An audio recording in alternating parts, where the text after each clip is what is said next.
Do you get nervous when you compete?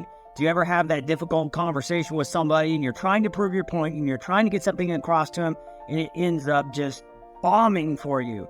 If that's the case, if you're any sort of athlete, if you're a parent, if you have a point you're trying to get across to somebody, you've got to watch this video, How to Compete Like a World Champion. And guess what? If you like this video, let me know in the comment section below because I answer every single comment that comes in. Plus, leave me ideas for more videos in the comment section as well. All right, it's go time. Check it out. The person who has the best mind usually is going to win the most, at least within that sporting event. And the mind boils down to a lot of things. It boils down to confidence. It boils down to practice. It boils down to repetition. It boils down to belief in oneself. But what I'm going to teach you guys today is how to get ready in a moment to compete quickly. If you know anything about my content, you've probably seen my quick confidence trainings or my podcast or some of my social media or any of that. But this training is all about the competition mindset. The competition, not only that goes on in the arena or in your sport, but in between your ears, right? How many of you have that thought? It's like, I'm gonna go kick butt, I'm gonna go kick butt, and I'm gonna do great, and this is gonna be awesome. And you're loading yourself with all those positive affirmations only to get under pressure. And then you start hearing that voice that says, oh no, what if? What if I get hurt again? What if I don't win? What if people laugh at me? That happened to me. And once you've had those experiences, it can be incredibly tough. So my goal with this whole training is to get you past that point where you're not hearing those voices anymore, or to get you cool as a cucumber when you get ready to compete. And think about it, guys. This training, what I'm gonna teach you now, will work not only in your sport, but it could work within, a difficult conversation with a loved one or a coworker or something like that. A lot of this stuff applies across multiple platforms, multiple areas in life. Whether it's that difficult conversation with your son or daughter or a friend or a coworker, or it's competing at the National Finals Rodeo or at football game or whatever it is that you're doing. So I just want to give you the brief rundown of what it looks like for me. All the things I'm going to teach you are just some of the things that I do. Think of this as like your toolbox. These things you call on when you need them. This is your toolbox to be able to go in and to say, okay, yes, I need to use this. And no, I don't need to use that today, but I'm gonna keep that in my toolbox because someday I might have that thing where I need that tool and I'm gonna bring it out. So without further ado, give yourself a pat on the back right now in this moment for being here, for wanting to grow, wanting to get better, not listening to the negative voices that people have put in your head, or not listening to any of that stuff that people have spoken over you about what you can or can't do, because I'm telling you, if you're here and you're applying yourself and you're wanting to grow, you, my friend, are a champion. My definition of a champion is somebody who falls down 6 times but gets up 7. My definition of a champion is somebody who keeps moving forward at all costs. And that's you. Because you're not stuck in your self-pity, in your self-doubt. You're here, you're wanting to grow, you're wanting to get better. So move forward right now as a champion. I am very, very, very proud of you. So let's get after it. The first thing that I want to teach you is visualize the prize. Visualization. Visualize the prize. What is the thing that you want? So you're loaded your horses, or you're going to the football game or the basketball game or track or whatever it is you do. Visualize the prize. From the moment that I'm at the rodeo already, maybe I drove all night and I got there, I'm not visualizing my run all night long, but from the moment that I'm waking up in the morning, my mind is focused on that great run, that great performance, that thing that I want. And a lot of people are like, hey, I can't visualize like that, Tyson, because you don't know what happened to me. This thing happened and it blocks my mind. We're gonna get into that. I'm gonna teach you how to get over that. But I want you to think about the goal. What is the outcome that you could get that day to take you to the next level? Whether that's a win in first place, or it's just making a solid run, or it's catching the pass, or it's blocking good, or it's turning a great first barrel, or it's my horse working great, or my dog working great, or whatever it is that you do. But visualize the prize. Define the objective that you're looking for. Without the definition of the objective that you're looking for, it makes it very difficult to go and do it. Now, when I'm visualizing the prize, sometimes it's, hey, let's go make a good run. I got that in my head. Good run, good run, good run, good run. That's what I want. I'm thinking about that run. I'm thinking about everything I can within that run. But we're visualizing the prize. We get the prize visualized, and then we work backwards from there. So if the prize visualized is let's say winning a rodeo. And I'm just gonna use rodeo because I know a lot of people that know me, but you can apply it to anything in your life. The goal is to win the rodeo. Think about it. Back up from where, hit the rewind button from you getting the buckle and you hold it up and say, all right, I'm doing this. This is awesome. This is great. This is grand. Hit the rewind button. We've got the prize visualized. We know what we want. Now, what do we have to visualize to get to that point? What do we have to visualize to say, all right, if I'm getting that prize, what do I have to do? Okay, I have to visualize the crowd. How am I gonna handle the crowd? I gotta visualize the box, the cattle. I gotta visualize everything that goes into that run. Okay, my horse working good, me working good, executing the basics one by one by one by one. Football player, executing, practicing, warming up, catching the ball perfectly. Once we visualize the prize and we put together that visualization all the way through to that prize, and guys, it doesn't have to be all day long. This could be, you take 15 minutes and you close your eyes, you're getting a quiet space, you put your headphones in, you're jamming out, you're zoning out, you're doing whatever it is you need to do to get your mind locked in on that thing that you want. After that, on my iPhone, I have a highlight reel. So for those of you that are in my No Limits mentorship program, you've heard me talk about it. I've talked about my highlight reel as it pertains to tie down roping and calf roping. What I do is I go through my iPhone, I find, the best competition runs that I have, that I adore, that I love. I put them into a folder, their own separate folder, and then I take that folder and I create a video out of that folder with some wicked cool music and me doing amazing things. And so after I visualize the prize, I visualize the process to get to the prize, then bam, I got my highlight reel. I'm listening to it, I'm watching it, I'm thinking, man, I'm a bad cat, I can do this. There's nothing that's gonna hold me back today because I'm so focused in my brain, I'm gonna do this. The number one thing to staying positive and to achieving your goal is believing that you can do it. See, so many people, they wanna believe and they wanna have faith, but in the moment that they don't feel good, maybe they woke up late, maybe they're a little bit sick, maybe they're tired, maybe they drove all night to get there, maybe all of a sudden their animal that they compete with isn't as healthy as they want it to be, they start falling into the doubt, they start falling into the insecurities, they start falling into all this stuff. And this stuff is what takes them away from getting to the future that they deserve. That's why we dive into our highlight reel, because we dive back into this thing that says, hey, you're a bad SOB. You're a bad man or woman. You can do this. You know why you can do it? Because you've done it already. And because you've done it already, you can go do it now. Now you might be saying to yourself, well, Tyson, now I'm not a world champion. I haven't won $3 million. It doesn't matter. If you're a roper and you're just starting out, your highlight reel could be you catching the bale of hay the first time. It could be roping a bucket the first time. If you're a football player and you've never started in that position, it could be a practice of you catching it. It's important to have video. So maybe when you're practicing, if you're at football practice, your mom and dad films for you. If you're at soccer practice and you're dribbling the ball, you're kicking it down the field and you're doing exercise, video it. Put it into a cool little highlight reel that makes you feel good, that says, you know what, because I did it there, I know I can do it here. Because there's no difference between practice and performance. The only difference is the pressure that we put ourselves in our brain. So develop that highlight reel. If you have an iPhone, just take those photos, those videos, whatever it is you want to do, throw them into a folder, and then you can quickly upload them into something like Splice or InShot. Those are two apps that I use to create videos, and just create yourself a highlight reel. Doesn't have to be 5 minutes, it could be 1 minute. Could be 30 seconds, doesn't matter, but create that highlight reel. I think we all have that moment in our life where we actually just shined greatly. And the key to reliving that moment that was so special to you is you have to live it. You don't want to forget about it. See, so many times we go through these amazing moments and we forget about them. We forget about these amazing moments in our life because we don't dive back into them and try to relive them. You better bet your bottom dollar that I am reliving the World Championship run. I'm reliving my marriage to my wife, her walking down the aisle to me. Relive that moment all the time. You see, I use the highlight reel, whether it's in my iPhone or it's just in my brain. Had a difficult conversation with somebody. My wife even. Had a difficult day in business. Didn't hit the numbers I wanted to get.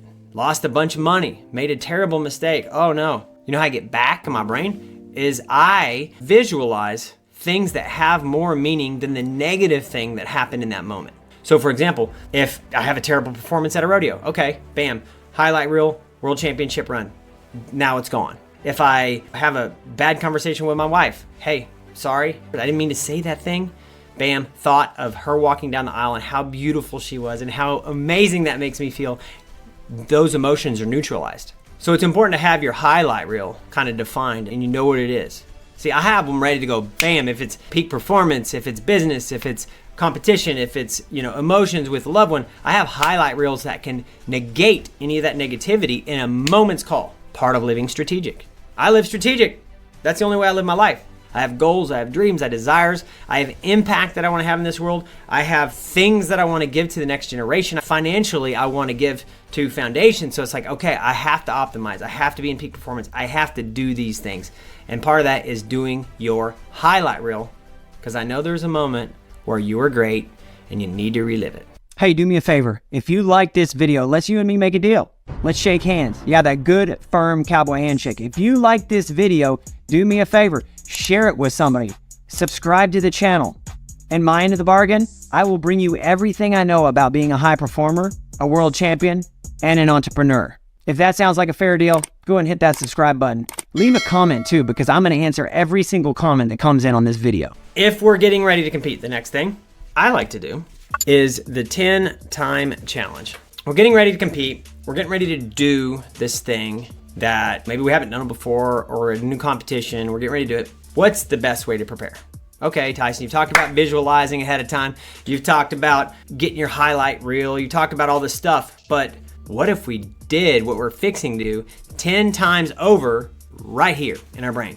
I used to do this deal when I would compete all the time because I was dealing with a lot of insecurity. I'm not afraid to say it. I was dealing with a lot of insecurity, a lot of worry, a lot of nerves, all of this stuff that kept me from living my true purpose, which was being a great rodeo athlete. The insecurities would creep in right when I would compete. The thought that I would have the most was, what if you break your leg again? What if you look down and your leg sideways? What if they have to put all the plates and screws and all that stuff back in there again? That was a big one because I went through that experience. It was very difficult for me. But then I had one of my mentors say, hey, Tyson, wake up. The only way you're going to get through that is if you train past it. I'm like, what do you mean train past it? He's like, here's what I want you to do. I want you to envision the run that you want when you get to the rodeo 10 times over again. Envision that run 10 times over again. And if you make a mistake on any of those runs, you got to start back at 1. So it's like, oh man.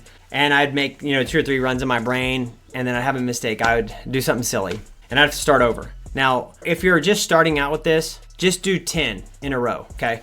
Don't worry about trying to do all 10 perfect, okay? Because what we're trying to do within this 10-time challenge with my No Limits mentorship program, I call it my 10-run challenge, is we're trying to call out any insecurities, any weaknesses, anything that might keep us from doing our best within our performance. So visualize the competition, whatever it is you're doing, 10 times over. The initial goal is to get 6 out of 10 perfect in your mind. That's the initial goal. And you might be able to get 1 right. You might have a hard time getting 2 right. But what you're doing is you're training your mind that say, hey, I'm in control, not my emotions. Hey, I'm in control, not my past experiences. Hey, I'm in control, not what somebody said about me. I'm in control. And the way we get in control is we go over it and over it and over it and over it in our brain to where we can control the situation. And if you make a mistake with your visualization of the thing that you do 10 times over, well, call it out. Say, all right, I made that mistake. Move forward. Move forward. Just keep going. That's what I want you to do. The 10-time challenge. If you're willing to visualize your run at competition, your dog trial, your barrel racing run, your ride, if you're a bronc rider or a bull rider, 10 times over, visualizing you as the champion at the end.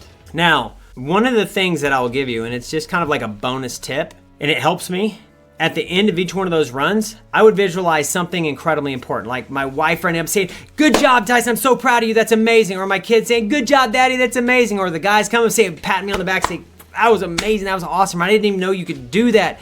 I would visualize, what I'm gonna post on Instagram. I know that sounds silly, but I would visualize all these things because when I visualize these positive things at the end of each run, it reaffirms positive energy going into the next run, going into the next thing that you do, the next competition, whatever it is that you do.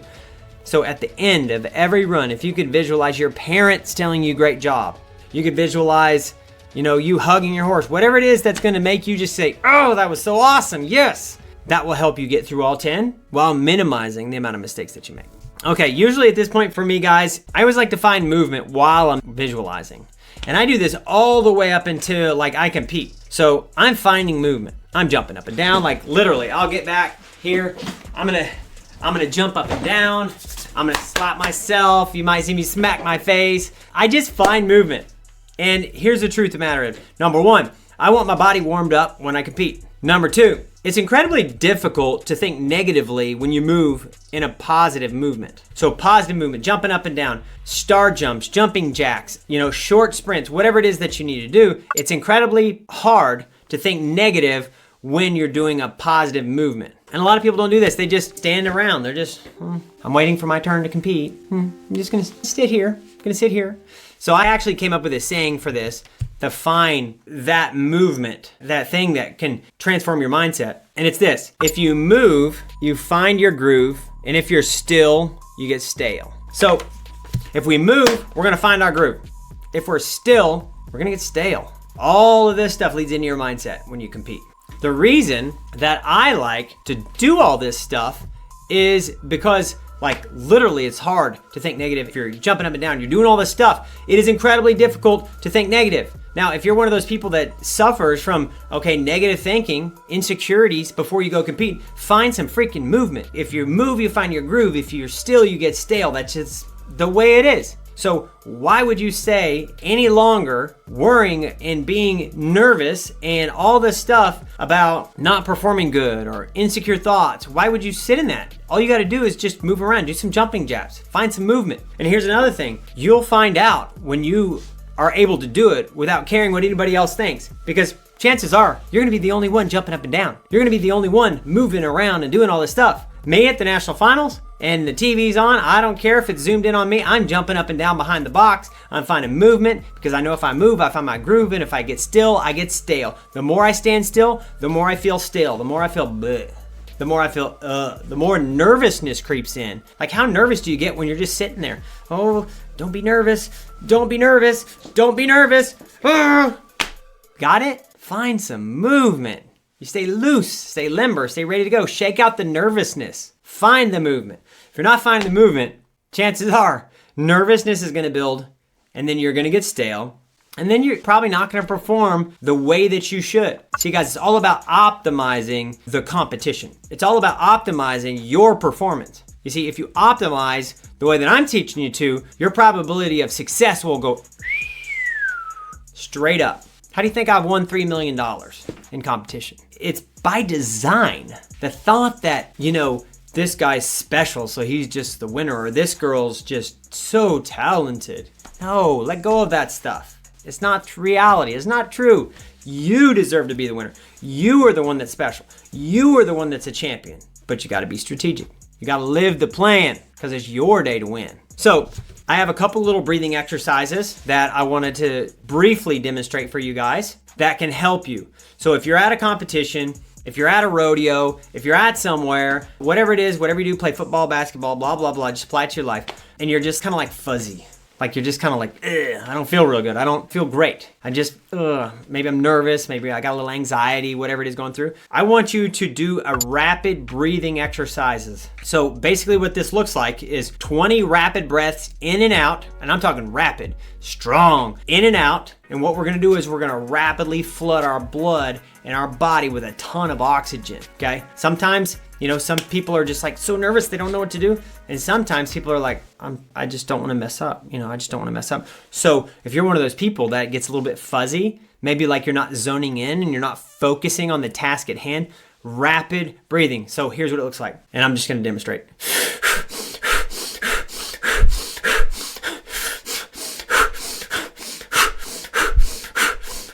You see what we're doing? So we're in our nose and we're out our mouth. And I was having a hard time doing it because my nose is a little stuffed up, but we're rapidly breathing in our nose, out our mouth, in our nose, out our mouth, in our nose, out our mouth. And what we're doing is we're just pumping our body through all of that oxygen. It's just going in our blood and it's giving us motivation. It's giving us energy.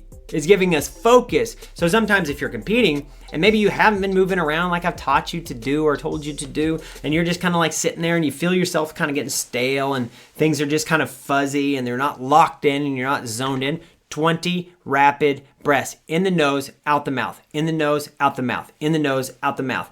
See, when I was going through my modern day night project, like Hell Week that I was doing, this is one of the things that we learned how to do to get ourselves jacked back up. Because we were at the point of exhaustion, 3 days plus with almost no sleep. And without that sleep and without the food and it just being beat down and cold and wet for that long, we use this as a way to pump our body back up. That way we could go on to the next evolution. For you, if you're feeling still, if you're feeling stale and you need to get pumped up, you need to get feeling good, 20 rapid breaths in the nose, right here, out the mouth.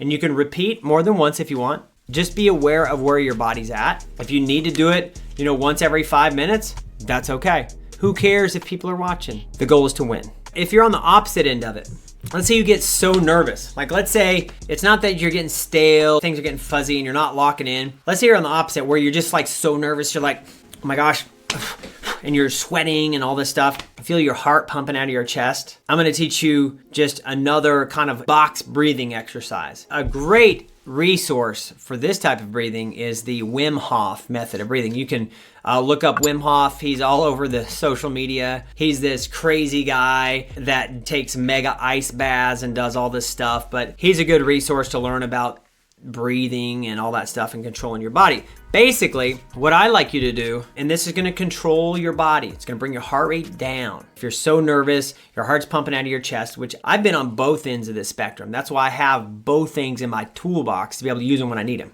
So this one is our controlled breathing. We got a 3 to 5 second inhale. We got a 3 to 5 second hold, and we got a 3 to 5 second exhale.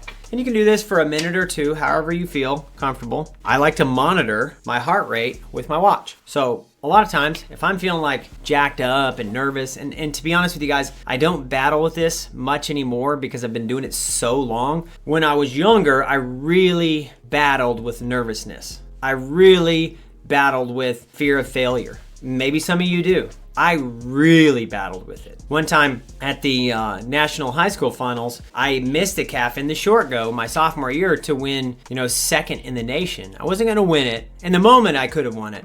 But as it worked out, I probably wasn't gonna win it. But I missed a calf. I came back, maybe top 5 or something like that, and I missed my calf in the short go, and I was so disappointed with myself. I was just disgusted to the point where I was sick to my stomach, literally. And maybe some of you have felt that. Maybe you felt sick to your stomach before you compete. I've been there. So I know what it feels to be not pumped because I've been to thousands of competitions, and I know what it feels like to be, too jacked. You can't even control yourself. So this is a good one to bring your heart rate back in a central position to where you can execute and think properly. Okay, so here's what we're gonna do.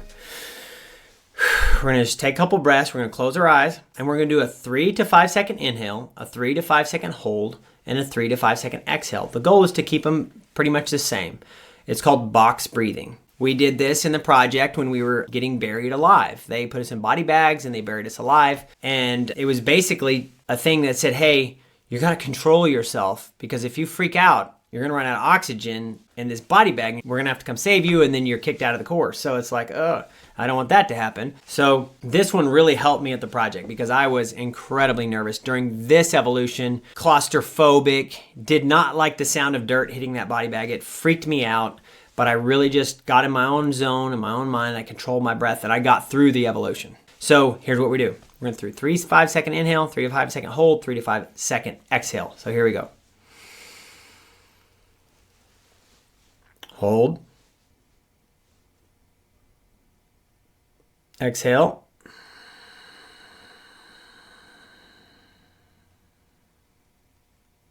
Inhale.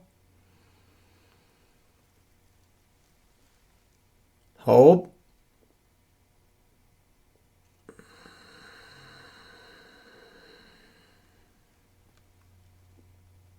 So what we're doing here, guys, I'm just closing my eyes and actually feel a little like level-headed just after 2 long, deep breaths in, out.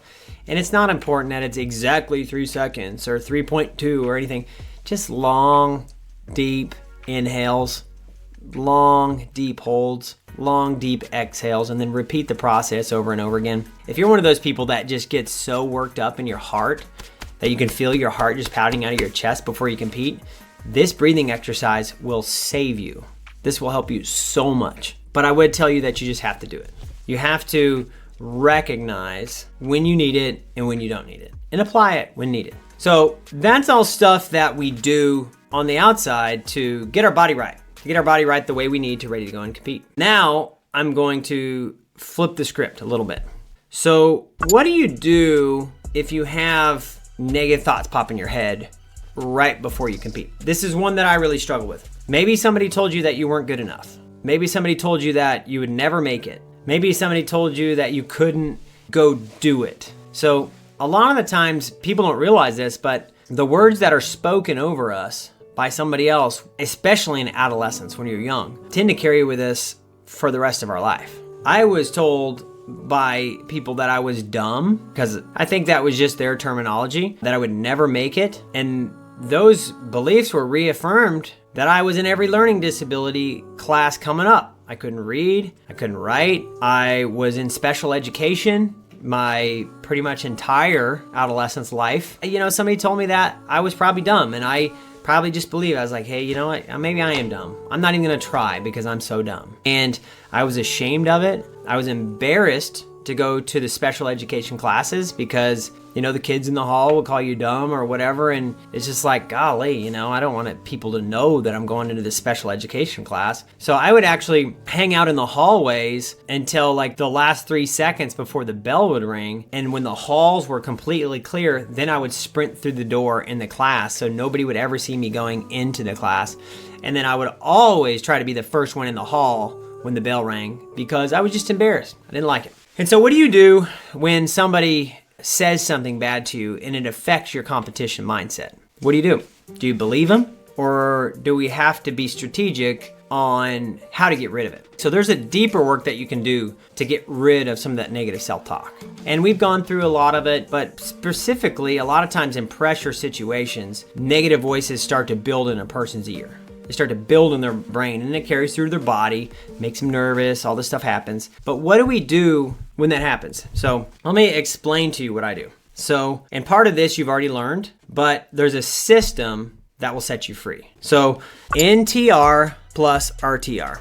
When a negative thought enters your mind, you have to recognize it as a different entity from yourself. How many of you out there have the voice that says, I can do this, I will do this, I'm a champion? And the voice that says, you're not gonna make it, you're not good enough, you're not fast enough, you're not pretty enough, you're not smart enough, and you have both of these like battling voices in your head that are just like conflicting all the time. One of the things that I do is I use this simple formula, NTR plus RTR. NTR stands for negative thought recognition. I'm getting ready to compete, got my head down. Oh no, don't break your leg again. Nope, that's not me. Nope, get away from me. Nope, you're not part of me. So I recognize the negative thought that enters my brain. Now, I take it a step further. I do this thing I call thought floss, which is like if you're flossing your teeth, you're getting rid of all the junk and all this stuff, you know, you want nice clean teeth. So I thought floss. I'm like, nope, you don't serve me. Get the heck out of here. I floss it out of my brain. I kick it out. I say, nope, not me, not happening, not today. I'm a winner. I'm a champion. So by just recognizing that negative thought and flossing it or blocking it or kicking it out, I'm in control. Now, what happens to most people is they have the negative thought, but they don't recognize it. They accept it. So they're getting ready to compete. You're not good enough. You're never going to make it. Your horse isn't good enough. You're too slow. And then they start saying, oh no, what if I'm not good enough? What if my horse is too slow? Then they start this whole what if pattern. And that what if pattern grows and grows and grows and grows and grows until it messes up your performance. So for myself, I recognize that negative thought. Tyson, what if you break your leg again? What if you get hurt? Nope, you get away from me. I'm flossing you out. I'm blocking you out. I'm kicking you out. Nope. So it's done. It's squashed. It's over. And even if it tries to come back, nope, not happening. Now, once we're blocking it out, remember like, I don't know, I might be old, but remember back in the day when the girls would be like, nuh-uh, get away from me. This ain't happening. And they would do the whole hand thing. Does anybody remember that? Probably just me. I'm probably just a weirdo, but that's okay. I remembered it when I was a little kid, these girls doing it all the time. After we block it out, after we floss it out, we kick that thought out of there, then we have to Bam, rapid thought replacement. So NTR is negative thought recognition, and then RTR is our rapid thought replacement. This is where your highlight reel is incredibly powerful. Not just in your iPhone, though it's important for it to be there, but all of this stuff works together to lead you to a point where maybe these negative thoughts don't even come in your brain. But we rapid thought replace it. So we've kicked out the negative thought. We've recognized the negative thought. We said, nope, you're out of here, get out of here. Now we got to replace that thought with something of more value, of more intention, of more meaning that's going to help us go to the next level. So for myself, and I've said it before, my wife walking down the aisle. The day my wife walked down the aisle, I was just like blown away. She is an amazing woman. I love her with every ounce of my being in my body. And that day, she just looked so beautiful. So beautiful.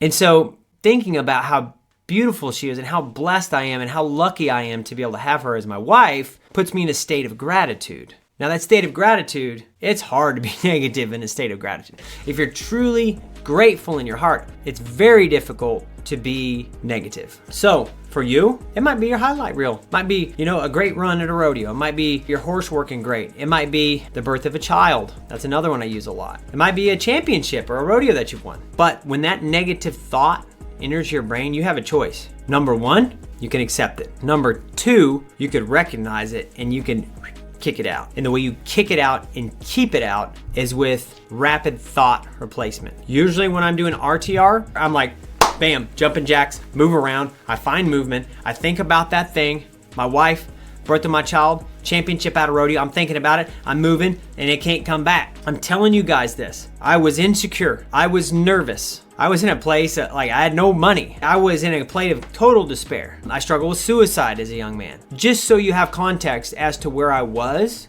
to where I am now. And how I got from that young, insecure boy to the man I am now, who I'm trying to be, just an amazing father, an amazing husband, one who looks at abundance and not negativity, is through following these principles. And if I can do it, you can do it. In whatever thing that you're doing, doesn't matter. Bull riding, rope and cast, barrel racing, showing your dogs, catching a football, throwing a football, basketball, doesn't matter. If I can do it, you can do it. I really struggled. And you know what? When I was struggling, there was nobody like me out there telling me how to do this. There were resources. I didn't know about them. I didn't know how to turn a computer on until I was 26 years old. So now you have resources.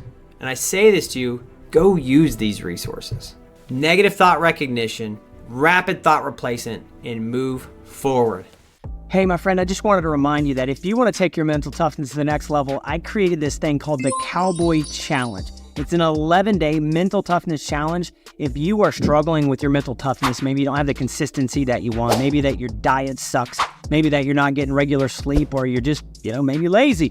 If you want some help getting to the next level with your mindset, with your attitude, with your mental toughness, go ahead and check out the Cowboy Challenge, and it's in the description below. Deal with those negative thoughts. Now I want to talk about broken focus. How many times have you decided that you were going to do something amazing, that you were going to go compete? Maybe it's getting ready for competition time. Maybe it's almost game time, kickoff, tip off, whatever it is you do. And then all of a sudden, your focus is like, look at all these people around here. All of these people are looking at me. And then that leads into the what ifs. What if I don't do good? Oh no. What if I get hurt again? Oh no. What if? We can what if ourselves to death. For yourself, let's be honest. What is that thing that breaks your focus? What's that thing that holds you back? What is that thing that keeps you from the goal that you want? The goal that you need, the goal that I know you deserve. You're gonna figure that out. For me, again, it was the negative thoughts. It was I'm ADD, so it's like, wow, looks like rain's coming. And I've got to compete. Or, man, there's a lot of people out here. Man, it's loud today. I hope my horse works good because of all the noise, right? How do you get it back? Quickly. I'm going to teach you a concept that I call lock-in words. So a lock-in word is something that gets you back to center immediately. Much like the rapid thought replacement, the lock-in words are those things that, bam, bring us back. Bam, get us back in center so we're locked in. So a lot of times, let me just give you an example. I'd be riding into the box at a rodeo. I'd enter into the box and I'd be like focusing on the calf. I'd do my thing and I'd be ready to go, and I'd turn around and then I'd hear like, what if you break the barrier? What if you don't win? How are you gonna make your truck payment? How are you going to make your ranch payment? Then it would start. The what ifs would lead to anxiety and all this stuff, and then I got to nod my head and compete right after that. So then it would lead to a mistake in competition. It wasn't until many years of my life that I discovered lock-in words. So one thing that I do, I turn around, I zone in on something. I'm so zoned in, and I say the words to myself: world champion, world champion, world champion. And those words, man, they mean so much to me. And it immediately locks back in like Michael Jordan or a Tiger Woods or a Trevor Brazil or a whoever. Lock-in words. What is that word that you can say to yourself right before the competition when you're starting to like look around and kind of focus and get out there? What is that word that you can say to yourself? It could be champion, it could be winner, it could be overcomer, it could be tough, it could be whatever you want it to be, but it has to mean something to say, hey, I can, I will, I must, I'm going to. There is no other outcome. For myself, it's world champion. I've done it only one time in my career. See, most people don't realize that I've had 5 opportunities to win world championships, and I've done it one time. It's a lot of failure. That's a lot of mistakes. It's a lot of stuff holding me back from my true destiny.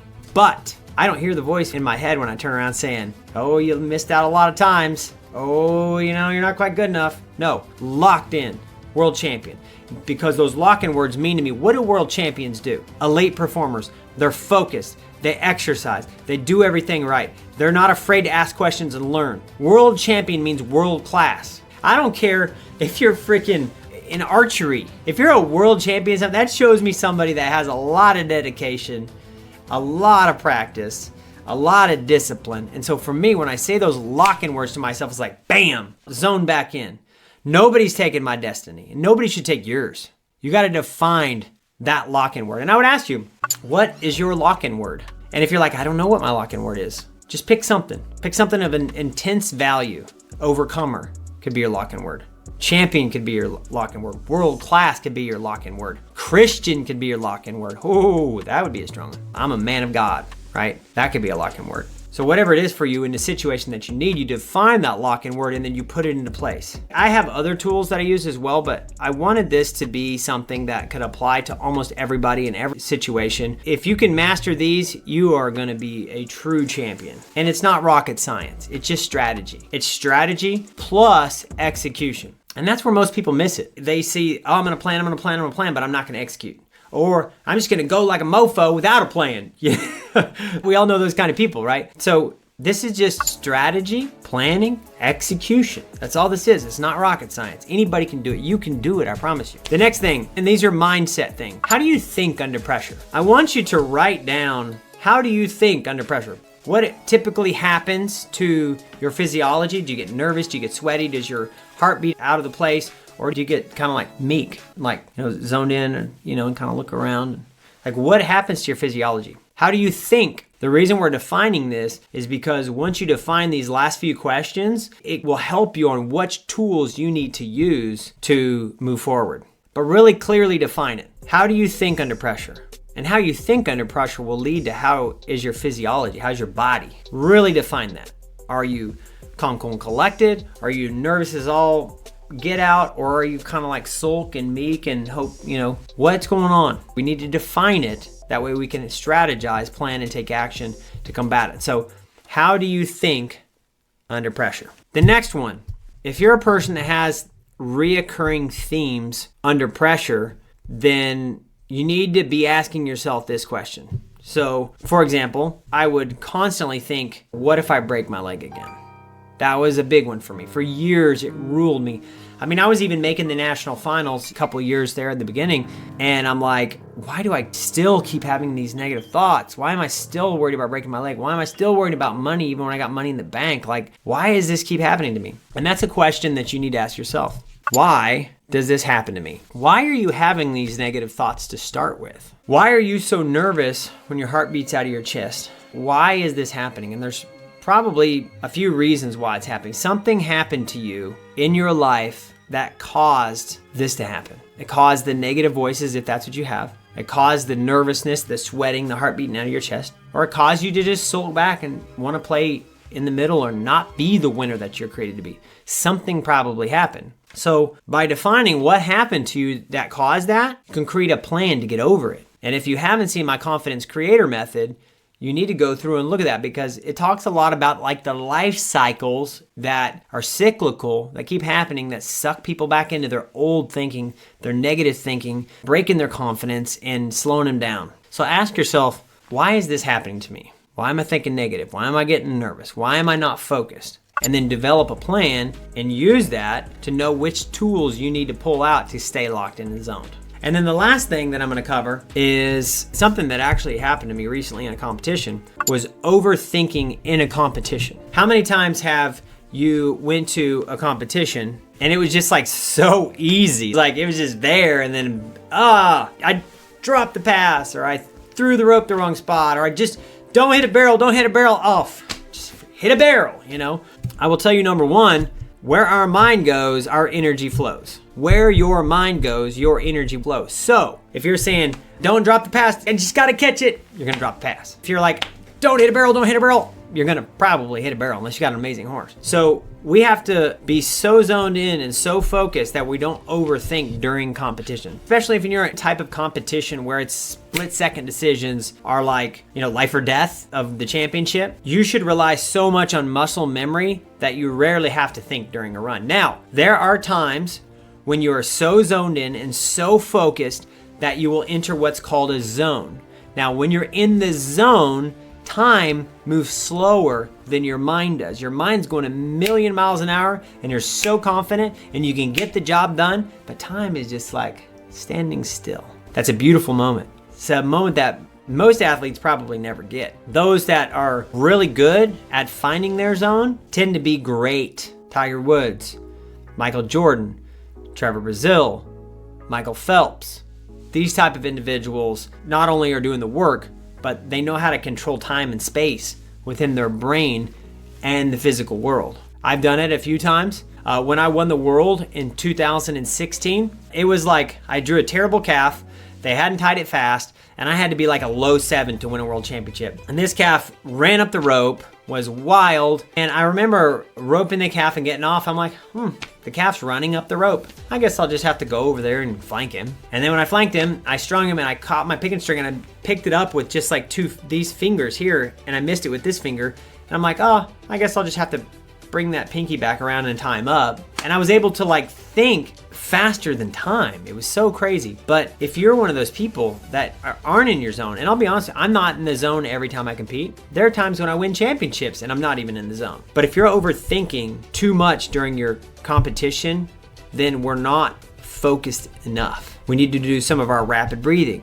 We need to do some of these other things in this deck right here that will get you locked in and back in your zone. Okay, or back in focus. I should say back in focus. Okay, so watch where you're thinking. Be mindful of where your mind is at during your competition run, because if you're just all over the place and you're competing thinking, I need to win first, I gotta win, I gotta do this, and it's not who you are, then it's not gonna be real.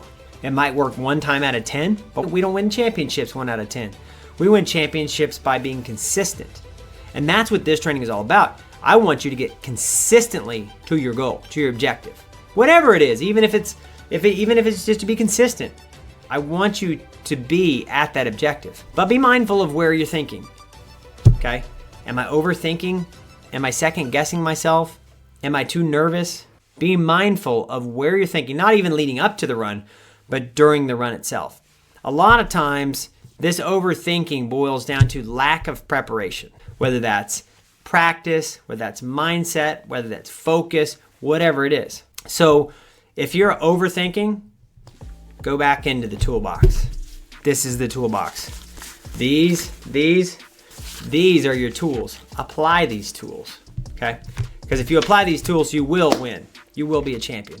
So I hope this training has helped you. This is the competition mindset. Not only will it work in competition, it'll work in a difficult conversation with a loved one. It'll work for a job interview. It'll work for wherever it is that you're at in your life. But this is the competition mindset. I hope that you've loved it. I hope that you're going to use it. I hope that you're going to apply it, because guess what? Winning is on the other side of this difficult work. And you, my friend, are a champion. You're a winner. You're an overcomer. You're somebody that wants to grow and get better. And the way we grow, what is it? How do we do it? We have strategy, we have planning, and we have action. 3 things. strategy, planning, action, execution. Let's get it done. I hope you're doing amazing. I hope you enjoyed this training. Do me a favor. If you absolutely love this training, share with somebody else, somebody that you think it might be able to help. My goal is to be a John Wayne mixed with a Tony Robbins for the Western lifestyle. And it's through you that I can do that. So if you found value and you know that this training could help somebody, refer it to them.